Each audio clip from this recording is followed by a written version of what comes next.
In the quiet hours of a seemingly ordinary day, a crime that would capture the attention and hearts of many unfolded, marking a tragic chapter in the lives of those involved and the community at large.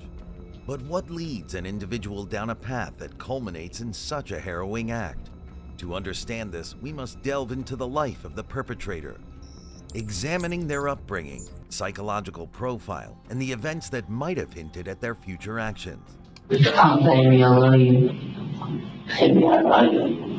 I love you, I love you, I love you. I would get to this. I would get to it. I really do. I love you. Born into a world where stability was a fleeting concept, the perpetrator's early life was marred by turbulence, a significant traumatic event at the age of 13, an age where the foundation of one's moral compass is still being formed, left indelible marks on their psyche. This event, details of which remain closely guarded by those who were around at the time, is often pointed to by experts as a pivotal moment that may have set the stage for future actions. Psychologists suggest that such trauma can profoundly affect a person's emotional development, potentially leading to a range of psychological issues, including antisocial behavior, a lack of empathy, and an inability to form healthy relationships. Did these early experiences push the perpetrator toward a path from which return was impossible? Further complicating this profile is a history of mental health issues, noted by both family members and acquaintances. Reports of erratic behavior, social withdrawal, and a propensity for aggression offer a glimpse into a troubled mind. Yet one must ask, were these signs of a deeper, more insidious struggle within, or simply the manifestations of an individual grappling with the demons of their past? Family life, too, plays a crucial role in shaping an individual's outlook and behavior. In this case, a fragmented family structure and a lack of stable, positive role models may have contributed to a sense of isolation and detachment from societal norms. Experts argue that such an environment can significantly impact a person's ability to navigate the complexities of social interactions and moral judgments. Drawing parallels with similar criminal cases, it becomes apparent that a confluence of factors, trauma, mental health issues, and a tumultuous family life often emerges, painting a complex picture of the perpetrator's psychological landscape. How do these elements intertwine to push an individual toward committing an act that society deems unfathomable? As we proceed to explore the events of the crime, it's essential to keep these questions in mind. What drives a person to cross the line between thought and action? Is it the culmination of a lifetime of experiences, or can a single moment define one's destiny? The answers may not be straightforward, but in seeking to understand the depth of human psychology and the impact of past experiences, we inch closer to unraveling the motives behind the actions that led to such tragic outcomes. On a day that began like any other, the underlying tensions and unresolved conflicts reached a devastating climax. The perpetrator, whose life was a complex web of psychological struggles and past traumas, made the fateful decision to act on impulses that would have dire consequences. The details of their attire, a seemingly trivial aspect, may offer insight into the mindset at the time of the crime. Dressed in nondescript clothing, they blended into the societal background, invisible to the unsuspecting eye, yet harboring intentions that belied their ordinary appearance. The interactions between the perpetrator and the victims prior to the event were marked by a chilling normalcy. For Jayden, it's been 4 months since Jayden Hernandez died, and today the coroner is calling what happened to the 17-month-old Aurora boy homicide. Conversations, mundane in their content, now echo with the weight of what was to come. These interactions, captured in the testimonies of witnesses and those who knew them, paint a picture of a fractured reality where the veneer of everyday life concealed the turmoil beneath. As the crime unfolded, the specifics of the act, a culmination of the perpetrator's psychological descent and external influences, were meticulously documented in the subsequent investigation. The exact sequence of events, the location, and the immediate aftermath were recorded, providing a stark, unflinching look at the consequences of actions driven by a complex interplay of factors. In crafting the full narrative, it's important to weave together the detailed accounts, focusing on the tangible aspects of the crime, such as the setting, the timeline, and the evidence collected. These elements serve not only to provide clarity, but also to ground the discussion in reality, offering viewers a comprehensive understanding of the events as they unfolded. Rhetorical questions can be utilized to engage the audience's thought process, inviting them to consider the broader implications of the case. What does this sequence of events reveal about the nature of crime and punishment? How do we reconcile the person with the act they committed? Such questions encourage deeper reflection on the complexities of the human psyche and the societal constructs within which we operate.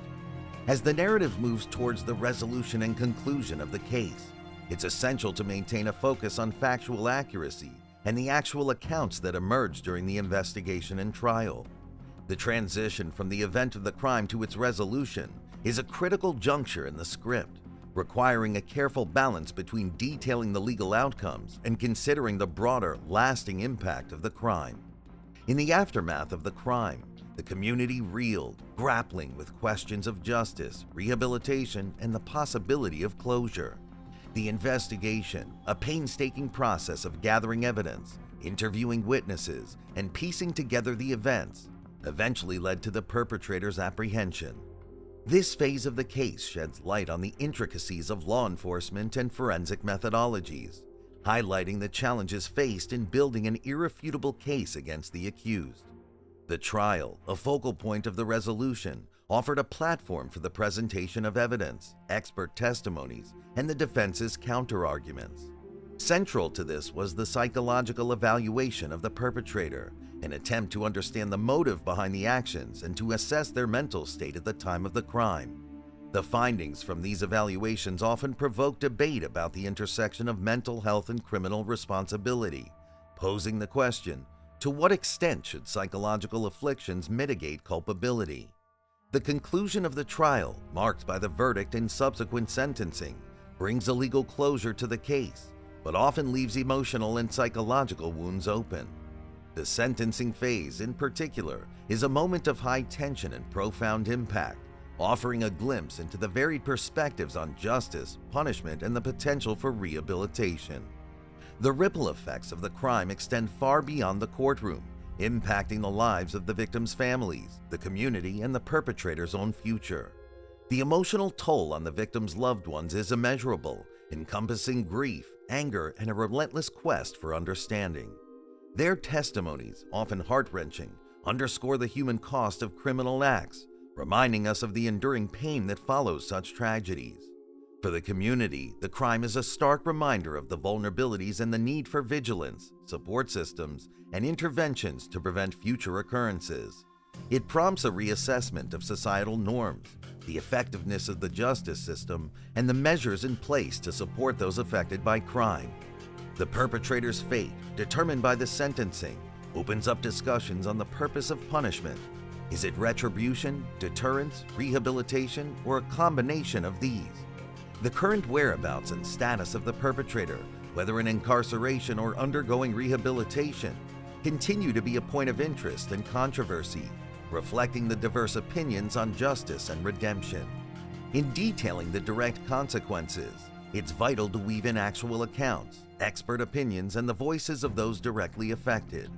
The narrative should explore the changes implemented in the aftermath, whether in policy, community initiatives, or awareness campaigns aimed at addressing the root causes of such crimes.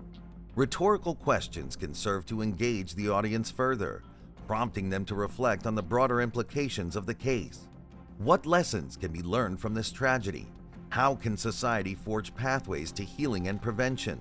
These inquiries not only encourage viewer engagement, but also highlight the script's role in fostering a deeper understanding of the complex dynamics at play.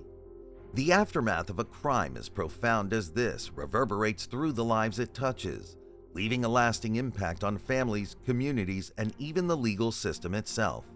The direct consequences are multifaceted, affecting emotional well-being, societal trust, and the pursuit of justice and healing. The victims' families face a journey through grief and loss, their lives forever altered by a single incomprehensible act of violence. Their resilience, though tested, often emerges in calls for justice, advocacy for victims' rights, and efforts to prevent future tragedies. The emotional narrative of these families, their testimonials and advocacy, underline the human cost of crime, a reminder of the strength found in the face of adversity. Community response is another significant consequence, reflecting a collective need to process, understand, and prevent such incidents. Vigils, memorials, and community forums may serve as outlets for mourning and solidarity, as well as platforms for discussing preventative measures, mental health resources, and support systems for those affected. The perpetrator's fate following the trial and sentencing opens up broader discussions on justice, rehabilitation, and the possibility of redemption. Whether serving a sentence, undergoing treatment, or facing the long-term consequences of their actions, the perpetrator's current status raises questions about the effectiveness of the penal system, the role of rehabilitation, and society's capacity for forgiveness and change. A thoughtful conclusion would tie together the threads of the narrative, reflecting on the lessons learned and the memories of those lost. It's an opportunity to reaffirm the resilience of the human spirit, the importance of community support, and the ongoing pursuit of justice and healing. Highlighting any positive outcomes or changes inspired by the case can offer a sense of hope and progression, even in the face of tragedy.